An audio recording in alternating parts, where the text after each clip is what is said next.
నా చేతిలో కనిపిస్తున్న దీన్ని ప్రో ట్రే అని అంటారు. దీన్ని ఎక్కువగా నర్సరీలలో అండ్ పాలీ హౌసెస్లలో అండ్ షేడ్ నెట్లలో ఎక్కువగా ఉపయోగిస్తారు. దీనివల్ల మనకు చాలా లాభాలు అనేవి ఉన్నాయన్నమాట.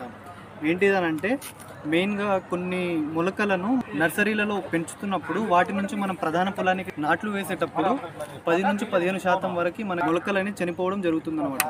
కానీ ఈ ప్రో ట్రేలలో పెంచిన మొలకలు అనేటివి మనకు ఎలాంటి డ్యామేజ్ కాకుండా ప్రధాన పొలానికి మనం ఎలాంటి డ్యామేజ్ లేకుండా కూడా దీన్ని ట్రాన్స్ఫర్ అనేది చేసుకోవచ్చు అనమాట. వీటిలో గ్రో చేయడం వల్ల ఉపయోగం ఏంటిదనంటే జర్మినేట్ కావడానికి తక్కువ సమయాన్ని మరియు తక్కువ నీటిని తీసుకుంటాయి. తెగుళ్ళ లాంటి సమస్యలు కూడా చాలా తక్కువగా ఉంటాయన్నమాట. ఇంకొక ముఖ్యమైన ఉపయోగం ఏంటిదనంటే ఈ విధానంలో మొలకలను పెంచడం వల్ల తక్కువ ఎరువుల కూడా అవసరం అనేది ఉంటుంది. అండ్ వీటిలో ఉండే ఈ చిన్న చిన్న రంధ్రాల ద్వారా వేస్ట్ నీరు ఏదైతే ఉంటుందో ఆ నీరు అనేది ఆ ప్లాంట్స్ అబ్జర్వ్ చేసుకొని మిగతా నీళ్ళు అనేటివి రంధ్రాల గుండా బయటకు అనేది వెళ్ళిపోవడం జరుగుతుంది. అండ్ ఇంకొక విషయం ఏంటి అంటే ఈ ప్రో ట్రేలలో మనం ఎక్కువ దూరం ట్రాన్స్పోర్ట్ చేయడానికి అనుకూలమైనవి.